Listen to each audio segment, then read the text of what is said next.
The scientists tested on little alien girls, until the human broke their labs apart. The scream that echoed through ventilation shaft C7 wasn't human, but it might as well have ripped Zeb Corwin's heart straight from his chest. He froze mid-crawl, his maintenance coveralls catching on the metal grating as the sound pierced through the research station's humming air recyclers. Beside him, Patches, his orange tabby who'd followed him into every maintenance tunnel for 3 years, hissed and pressed against the shaft wall, ears flattened. The scream came again, high-pitched, terrified, and distinctly alien. Zeb had been fixing the atmospheric processors on Kepler Station for 8 months, keeping his head down and his mouth shut like he'd learned to do since the factory closure back on Earth cost him everything. The scientists who ran this place barely acknowledged him, which suited him fine. Fix the air, fix the water recyclers, collect his pay, and try not to think about the empty apartment waiting for him or the medical bills that would follow him to his grave. But that sound, that desperate, pain-filled cry, made his hands shake against the shaft's cold metal. "Stay here, Patches," he whispered, though the cat had already begun crawling toward the sound's source. Through the next ventilation grate, Zeb saw into Laboratory 7. 3 human scientists in pristine white coats surrounded a containment unit, their backs blocking most of his view. But he could see small, pale blue hands pressed against transparent aluminum, and those hands were no bigger than a human child's. "Subject Theta 7 is showing remarkable neuroplasticity," Dr. Hendricks was saying, her voice clinical and detached. "The pain response is activating regions we've never seen before." Zeb's stomach lurched. The containment unit pulsed with electrical current, and the alien child inside convulsed, her small fists beating weakly against the walls. "Increase the voltage," ordered Dr. Steinfeld, consulting his tablet. "We need to map the entire neural cascade before the subject's system adapts."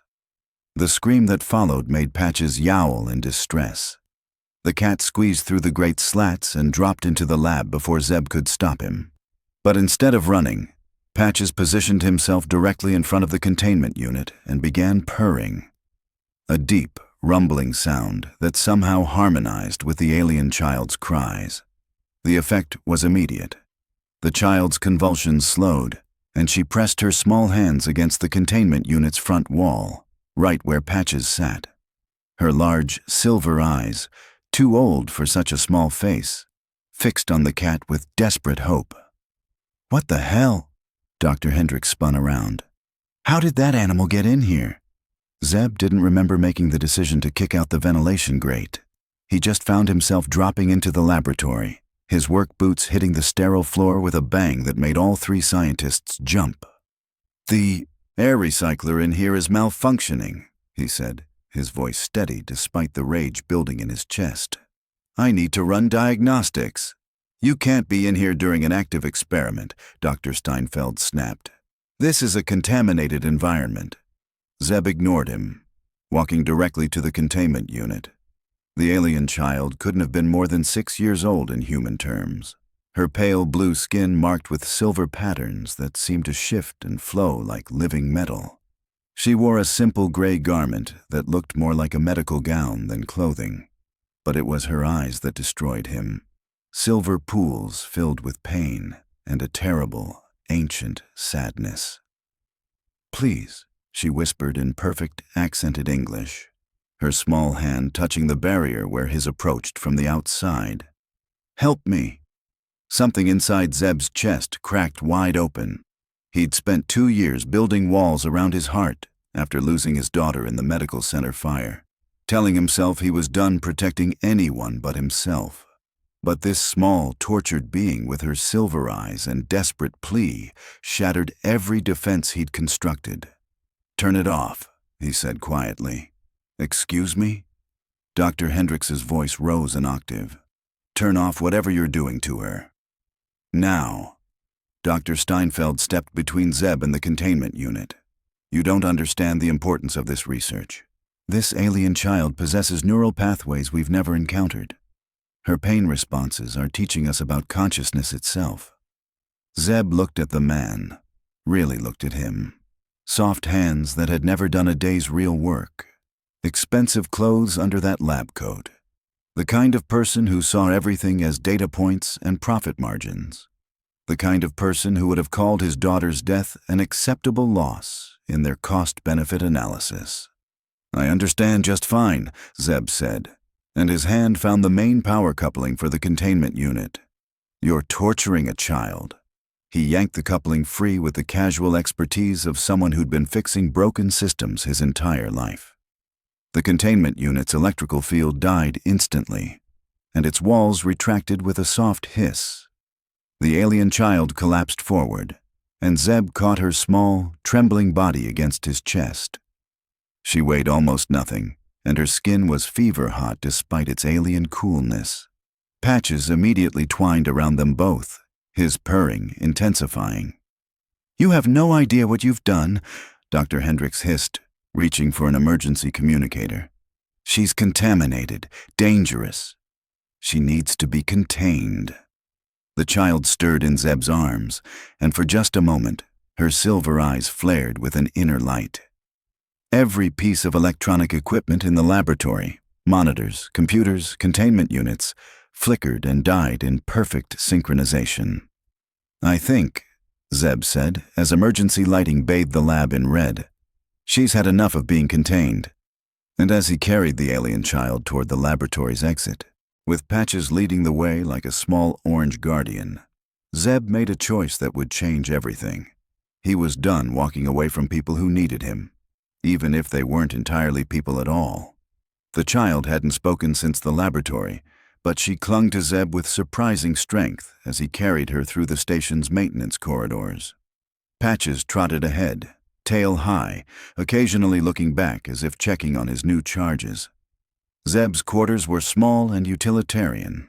A bed, a work desk, a tiny kitchen unit, and barely enough space for Patches's food bowls. But they were his, and more importantly, they were private. He settled the alien child on his bed, noting how she immediately curled into a defensive ball. "Hey now," he said softly, crouching beside the bed. "You're safe here. Nobody's going to hurt you." She watched him with those enormous silver eyes, her small chest rising and falling rapidly. Up close, he could see that the silver patterns on her skin weren't just markings. They pulsed gently with her heartbeat, like a second circulatory system made of liquid starlight. "What's your name?" he asked. She was quiet for so long he thought she might not answer. Then, in a voice barely above a whisper, "Lysa. My name is Lysa. I'm Zeb. And this troublemaker here is Patches."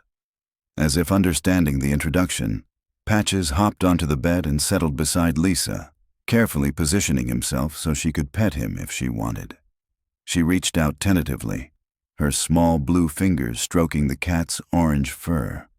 The effect was immediate and startling. Patches began purring, but it wasn't his normal purr.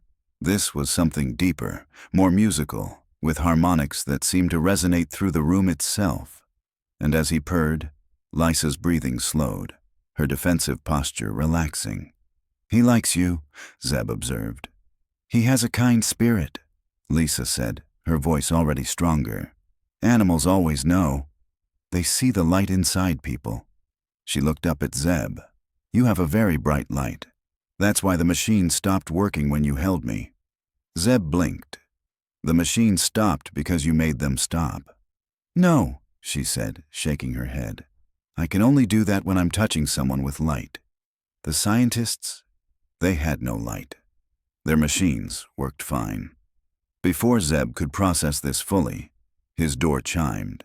He tensed, but the voice that came through the comm was not human. "I am looking for my daughter." Zeb activated the door controls, and a figure stepped into his quarters that made him take an involuntary step backward. She was clearly the same species as Lysa, pale blue skin with shifting silver patterns, but adult-sized and radiating an authority that made the small room feel even smaller. She wore robes that seemed to be cut from the same starlight as her skin patterns, and her silver eyes held depths that spoke of centuries. "Mama!" Lysa scrambled off the bed and ran to the woman, who caught her in a fierce embrace. "My dear heart," the woman murmured in her own language, a series of musical tones that somehow conveyed profound relief. Then, switching back to English, she looked at Zeb over Lysa's head. "You are the one who freed her from the painmakers." "I'm Zeb Corwin, maintenance," he said automatically, then felt foolish. This was clearly no time for formal introductions. "I am Celestine Velshan, Prime Arbiter of the Zephyrian Council," she replied, her voice carrying harmonics similar to Patch's purr. "And I owe you a debt that transcends all material worth." Zeb shifted uncomfortably. "I just did what anyone would do." "No," Celestine's voice was firm. "I have been searching for Lysa for 6 planetary rotations. The scientists told me she was in protective custody, while they studied her unique physiological responses. They assured me she was comfortable and unharmed." The way she said those last words made Zeb's blood run cold. "How long have they been studying her?" "Since we arrived on this station. Lysa has a gift. She can interface with any technology, understand its purpose, repair its flaws. The scientists said they needed to understand how her neural pathways functioned before she could be released to the general population." Lysa looked up at her mother. "They hurt me, Mama. They made the pain to see how my light changed." Celestine's silver patterns flared brighter, and every electronic device in Zeb's quarters flickered momentarily. "I see that our trust was misplaced. They're probably looking for her," Zeb said. "And for me too, after what I did to their equipment." "Let them look," Celestine said, and there was something in her voice that suggested she was far more formidable than her elegant appearance implied. "They will find that Lysa is under the protection of the Zephyrian Council, and any further interference will be considered an act of aggression against a sovereign people." But even as she spoke, Zeb could see the worry in her silver eyes. Political protection was one thing. Keeping a child safe from people who saw her as a valuable research subject was another entirely. "There's something else," Lysa said quietly. "The painmakers, they're not just studying me. There are others. 3 more of my people, in the deep laboratories." Celestine went very still. "Others?" "Children," Lysa nodded. "Younger than me. They've been there longer. Their lights are dimming." Zeb saw the moment when Celestine transformed from concerned mother to something far more dangerous. Her silver patterns brightened until they were almost painful to look at, and the temperature in the room dropped several degrees. "Show me," she said. "I don't know if that's a good idea." Zeb started, but Celestine's gaze fixed on him with laser intensity. "Mr. Corwin, you have already demonstrated remarkable courage in protecting my daughter. I am asking you to help me protect 3 more children who have no one else." Her voice softened slightly. "I understand the risk to you is considerable." Zeb looked at Lysa, who was watching him with those ancient silver eyes. At Patches, who had positioned himself protectively near the alien child. At Celestine, whose elegant bearing couldn't quite hide the desperate love of a parent facing unthinkable choices. He thought of his own daughter, and how he'd failed to protect her when it mattered most. "All right," he said, "but we do this smart. I know every maintenance tunnel and service corridor in this station. We get the kids out first, ask questions later." Celestine's expression shifted, and for the first time since entering his quarters, she smiled. It transformed her entire face, revealing a warmth that made Zeb's chest tighten in ways he'd forgotten were possible. "Thank you," she said simply. And Zeb found himself thinking that maybe, just maybe, it wasn't too late for him to be someone's hero after all. The deep laboratories were in Section D, 3 levels below the main research decks. Zeb had only been down there once, to repair a critical atmospheric recycler, and the memory still made him uneasy. Too much security, too many locked doors, and a smell in the air that reminded him of the medical center where his daughter had died. "The maintenance shaft connects to Laboratory D12, he explained, consulting his portable scanner. "But there are motion sensors throughout that section. If we trigger them, we won't." Lysa said quietly. She was riding on his shoulders now, Patches perched on her lap like a small orange co-pilot. I can talk to the sensors. Tell them we're not there. Celestine walked beside them, her robes somehow managing to stay pristine despite the cramped tunnels. Lysa's abilities have grown stronger since her ordeal. Trauma often accelerates our neural development, though at a cost we would never choose. They crawled through the narrow shaft in single file, following Zeb's lead. The deeper they went, the more sophisticated the station's security became. Zeb had installed most of these systems himself, but now he found himself seeing them through Lysa's eyes, not as protective measures, but as barriers designed to keep vulnerable beings trapped. "There," Lysa whispered, pointing to a ventilation grate ahead. "They're in there." Through the grate, Zeb could see another sterile laboratory, but this one was different from where he'd found Lysa. 3 containment units lined the far wall, and even from their hiding place, he could see small forms curled up inside each one, but these children weren't moving. "Oh no," Celestine breathed, pressing her face to the grate. "We may be too late." "No," Lysa said firmly. "They're sleeping, but not the dead sleep. The painmakers gave them something to make them quiet. But they're still alive. I can feel their lights. They're just very dim." Dr. Hendricks was in this laboratory too, along with 2 assistants Zeb didn't recognize. They were working at computer terminals, occasionally glancing at readouts from the containment units. "Subject Epsilon 2 is showing decreased neural activity," one assistant reported. "Should we increase the stimulation protocols?" "No," Dr. Hendricks replied. "Let them rest. We need baseline readings after yesterday's session." Zeb felt rage building in his chest again, but this time it was cold and controlled. These people were talking about tortured children like they were experimental data. "The power couplings are accessible from here," he whispered to Celestine.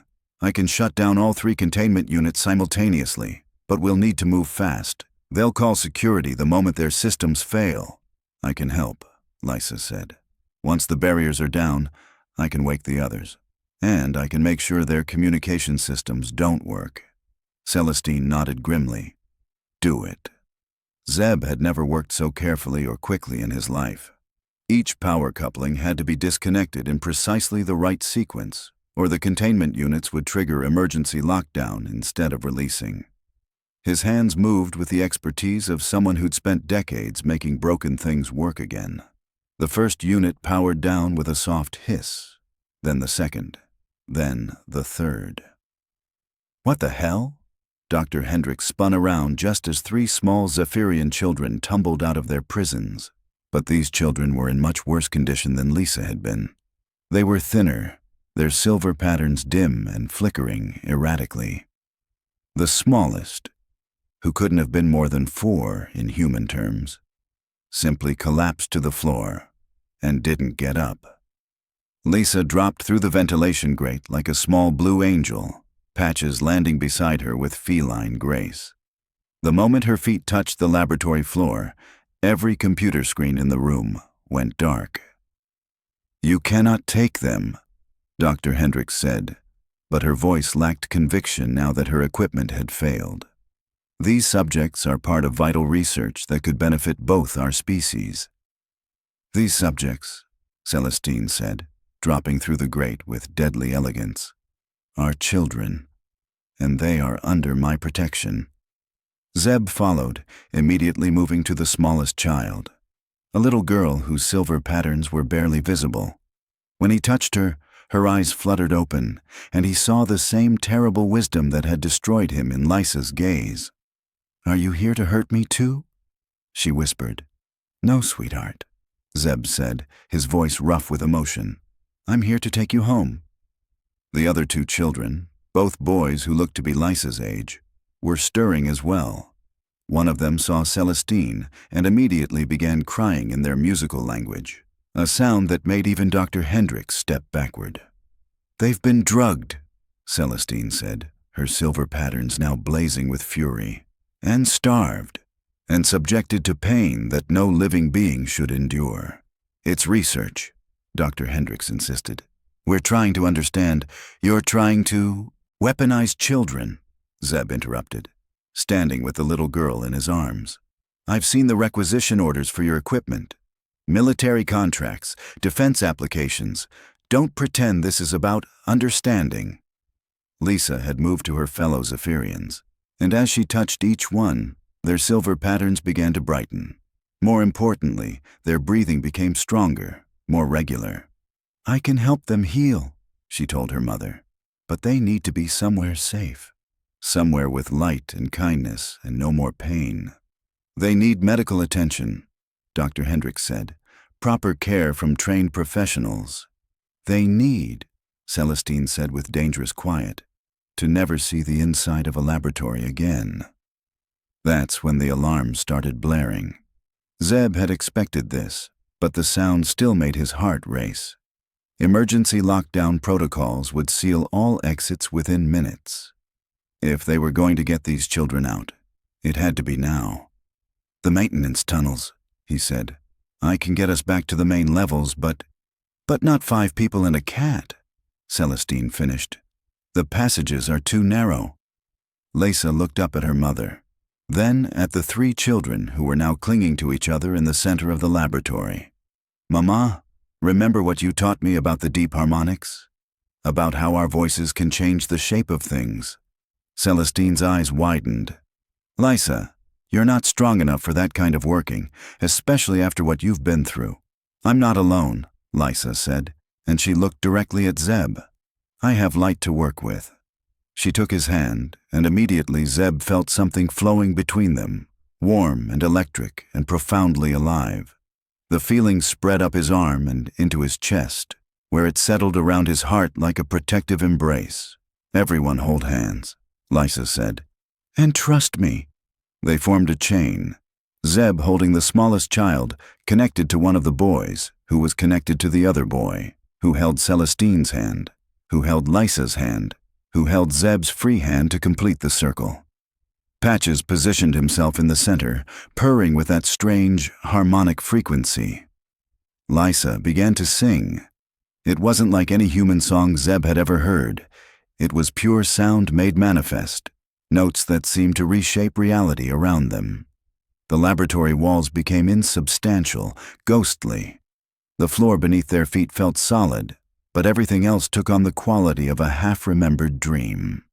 And they walked, straight through the laboratory wall, through the corridor beyond, through sealed bulkheads and security barriers, until they emerged in Zeb's quarters like they had simply stepped from one room to another. The moment they were safe, Lysa collapsed. Zeb caught her before she hit the floor, and her skin was burning hot, her silver patterns flickering wildly. The deep workings take everything, Celestine explained, immediately moving to examine her daughter. She'll recover, but she needs rest, and food, and... She looked around the small quarters with new eyes. And a safe place to heal. Zeb looked at the 4 alien children now crowded into his tiny space, at Patches, who was systematically greeting each one, at Celestine, whose regal bearing couldn't hide her exhaustion and worry. They can stay here, he said. All of you can stay here, as long as you need. Mr. Corwin, Celestine said softly, you understand what this means? You've just declared yourself an enemy of every authority on this station. They'll never stop looking for us. Zeb thought about that, about his quiet life, his careful anonymity, his determination to never get involved in anyone else's problems again. Then he looked at the littlest girl, who had fallen asleep in his arms with her small blue hand curled around his thumb. Let them look, he said. 3 days later, they came. Zeb had known it was inevitable, but he'd hoped for more time. Time for Lysa to fully recover from her deep working. Time for the other children, Kira, Fen, and little Naya, to heal from their ordeal. Time to figure out what the hell he was going to do with a family of alien refugees in a station full of hostile humans. The pounding on his door came at 0300 hours, when most of the station was asleep. Patches hissed and arched his back, while the 4 children huddled together on Zeb's bed. Zeb Corwin, came the amplified voice through his door. "This is station security. Open immediately or we will override your locks." Celestine moved to stand beside him, her silver patterns bright with readiness for battle. "How many?" she whispered. 6, Lysa said quietly, her eyes closed in concentration. "And they have weapons that hurt. The kind that make lightning. Stun weapons, designed to incapacitate without killing, which meant they wanted the Zephyrians alive for further research." "There's another way out," Zeb said. "The maintenance hatch behind my kitchen unit. It connects to the primary air recycling system, but it's designed for one person, not 6, Celestine finished. The door chimed as security began their override procedure. They had maybe 2 minutes before it opened. That's when Naya, the littlest one, spoke up. "I can make us small," she said in her whisper-soft voice. Everyone looked at her. At 4 years old equivalent, she was the youngest and had seemed the most damaged by her time in the laboratories. But now her silver patterns were pulsing with steady determination. "Naya, dear heart," Celestine said gently. "Size shifting requires more energy than you have." "Not me alone," Naya said.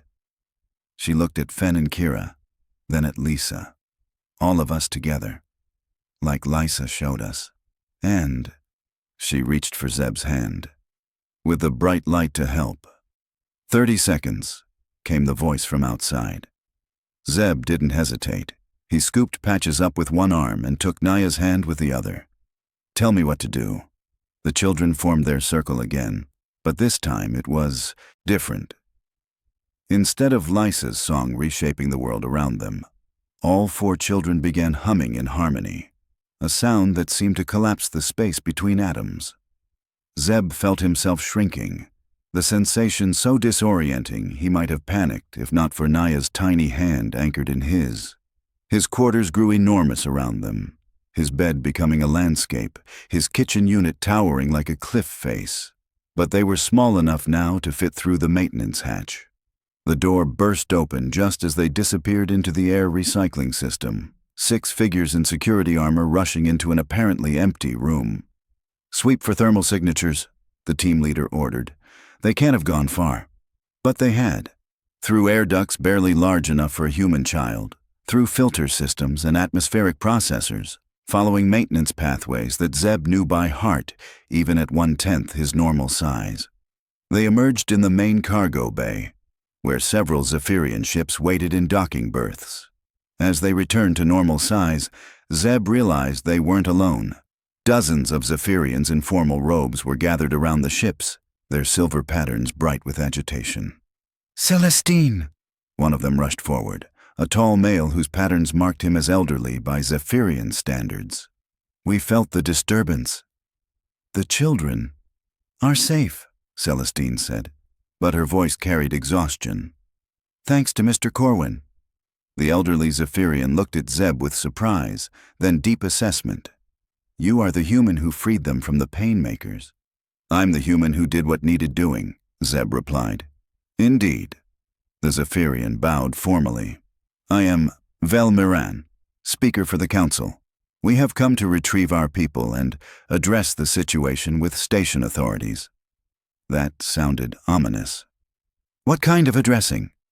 "The kind that ensures no Zephyrian child is ever harmed on this station again," Velmoran said, and his silver patterns flared with cold fire. But before anyone could explain further, alarms began blaring throughout the station.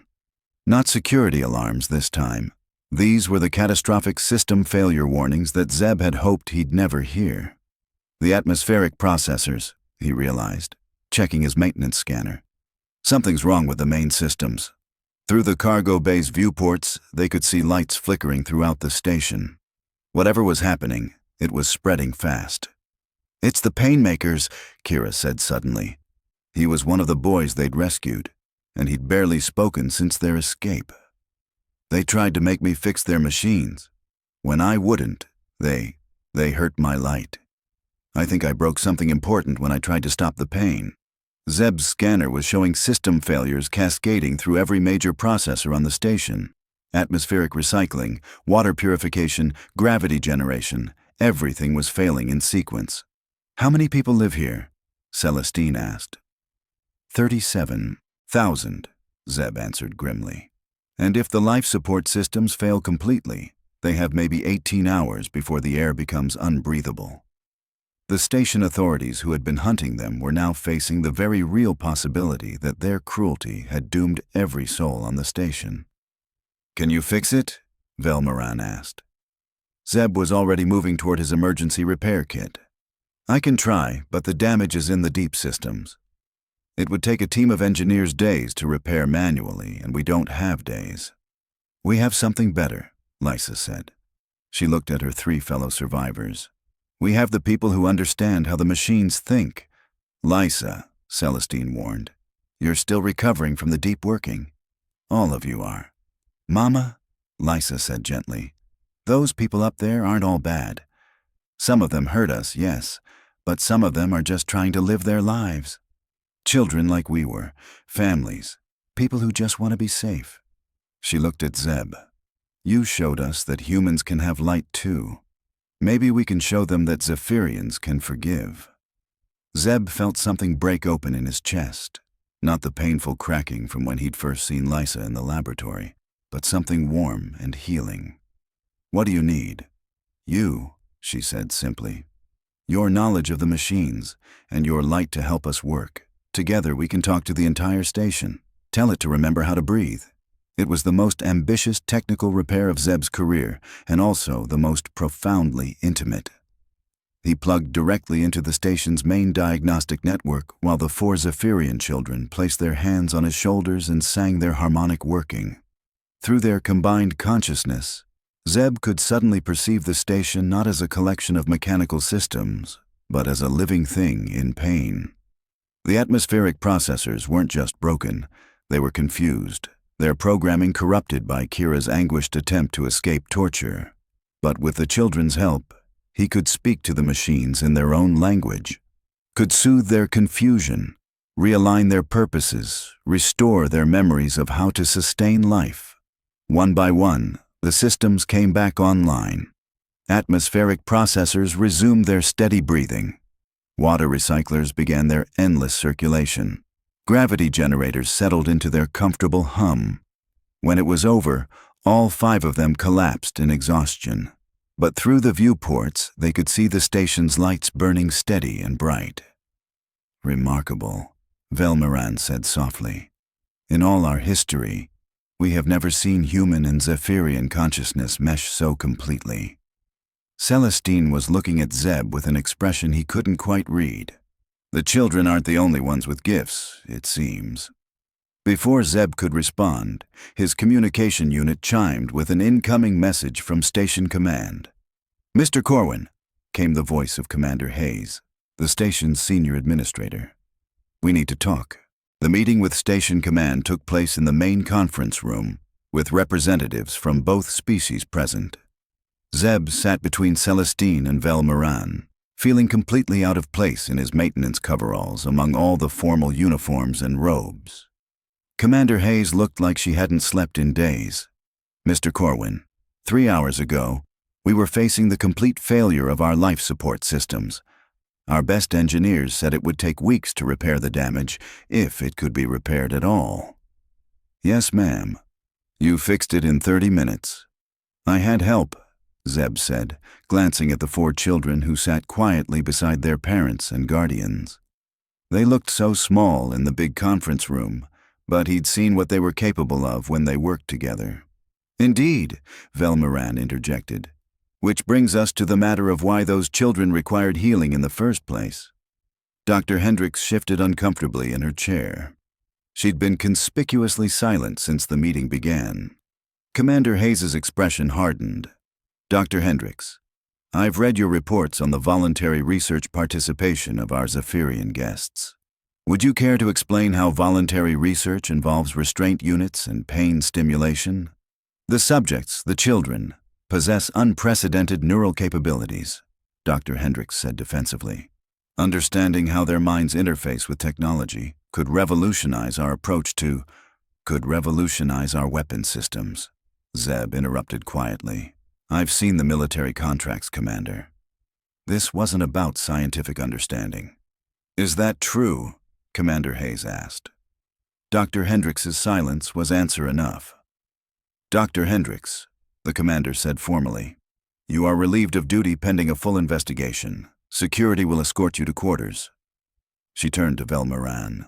"On behalf of this station, I offer our deepest apologies for the treatment your people received here." "Apologies are a beginning," Velmaran replied. "But the Zephyrian Council requires assurances that such treatment will never occur again." "What kind of assurances?" "A formal treaty recognizing Zephyrian children as protected beings under interstellar law," Celestine said, "and a joint human-Zephyrian oversight committee to monitor any future research involving our people. And," Velmaran added, "we want Mr. Corwin to head the oversight committee." Zeb nearly choked. "I'm sorry, what?" "You are the only human who has demonstrated the ability to work in true partnership with our people," Velmaran explained. "The children trust you. Our technology responds to your guidance, and you have proven willing to put their welfare above your own interests." Commander Hayes looked intrigued. "Mr. Corwin, the position would come with a significant promotion, full diplomatic status, authority over all human Zephyrian joint projects." Zeb looked around the conference room at all the expectant faces. Then he looked at Lysa, who was watching him with those ancient silver eyes. "I accept," he said, "on one condition, which is, the oversight committee includes the children, not as subjects or observers, but as full voting members. They understand the technology better than anyone else, and they're the ones most affected by these decisions." There was a moment of stunned silence. Then Lysa smiled. The first genuine, carefree smile Zeb had seen from her since the laboratory. "I accept as well," she said formally, "on behalf of all Zephyrian children." The treaty signing took place a week later, in a ceremony that brought together humans and Zephyrians from across the sector.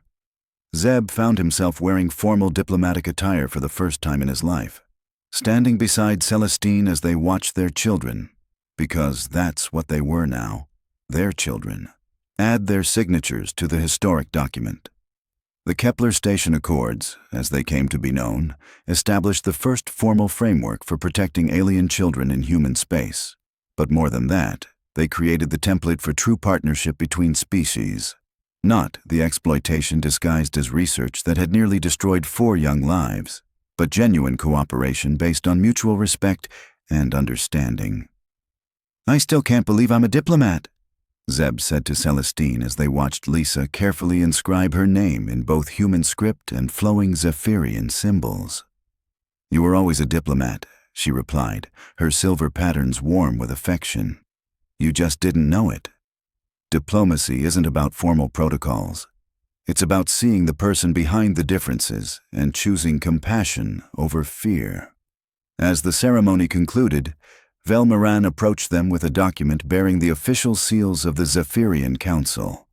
"Mr. Corwin, by unanimous vote of the Council, you are hereby granted the title of Lightbearer, one who bridges the space between peoples. It is the highest honor we can bestow upon one not born to our species." Zeb accepted the honor with humility, though he was still getting used to the idea that his simple act of protecting a frightened child had led to such far-reaching consequences.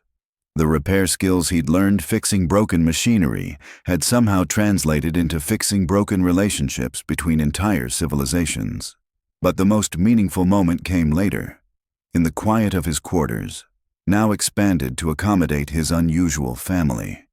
The 4 children were curled up together on a specially designed sleeping platform, with Patches maintaining his vigilant watch from the foot of the bed. Their silver patterns pulsed in gentle synchronization, a visible sign of the deep bonds that had formed through shared trauma and healing. "They're stronger together than they ever were apart," Celestine observed, settling beside Zeb on the small couch they'd added to the living space. "Seems to be a theme," Zeb said, very aware of her presence beside him. Over the past week, their relationship had deepened from grateful alliance to something much more profound. They'd become partners in the truest sense. Two people working together to create a safe space for the children they both loved. "Zeb," Celestine said softly, "I need you to understand something. In Zephyrian culture, when someone saves a child's life, they become part of that child's family permanently. It's not just gratitude. It's a fundamental bond that transcends species or biology." "I understand," he said, and found that he truly did. These children weren't temporary refugees in his life. They were his to protect and nurture for as long as they needed him. "But there's more," Celestine continued, her silver patterns flickering with what he'd learned was nervousness. "When two adults work together to protect children, and when their souls harmonize as ours have, there are ceremonies for that as well." Zeb felt his heart skip. "What kind of ceremonies?" "The kind that make a family official in the eyes of both our peoples," she said, then quickly added, "but only if that's something you want. I know this is all very sudden, and you didn't ask for—" He silenced her with a gentle kiss, marveling at how right it felt, despite the alienness of her cool blue skin and the strange, harmonic undertone of her breathing. "I've been alone for a long time," he said when they separated. "I convinced myself I was better that way, safer. But these kids, and you've shown me what I was really doing. I wasn't protecting myself. I was just existing." "There's a difference." Her silver patterns blazed with joy. "Then you'll consider the bonding ceremony?" "I'll more than consider it," he said. "I'll help you plan it." The bonding ceremony took place a month later, incorporating traditions from both human and Zephyrian cultures. Zeb found himself exchanging vows not just with Celestine, but with the 4 children as well, formally adopting them as his own while acknowledging their birth heritage. "I promise," he said, looking at each small face in turn, "to never let anyone hurt you again. To teach you that not all adults are dangerous, to help you grow strong enough to protect others the way you've learned to protect each other. And we promise," Lysa said, speaking for all of them, "to share our light with you always. To help you fix the broken things. To be your family until the stars burn out." It wasn't the life Zeb had planned. A year ago, he'd been a solitary maintenance worker with a cat and a determination to avoid emotional entanglements. Now he was a diplomatic official with an alien wife, 4 alien children, and the same cat who'd somehow started it all by refusing to abandon a frightened child. But as he looked around at his improbable family, at Celestine's radiant smile, at the children's contented silver patterns, at Patches, who was purring with deep satisfaction, he realized this was exactly the life he'd needed all along. The changes rippled outward from Kepler Station in ways none of them had anticipated. The Oversight Committee became a model for other stations, other colonies. The joint human Zephyrian technology projects revolutionized everything from medical treatment to space travel. Most importantly, a generation of human and Zephyrian children grew up working and playing together, learning that cooperation was more powerful than conflict. Years later, when Zeb was awarded the Galactic Peace Prize for his role in establishing interspecies protection protocols, he gave most of the credit to a small orange cat who had refused to let a child suffer alone. "Patches understood something I'd forgotten," he said in his acceptance speech. "That the light in people, human or Zephyrian or any other species, is stronger than the darkness.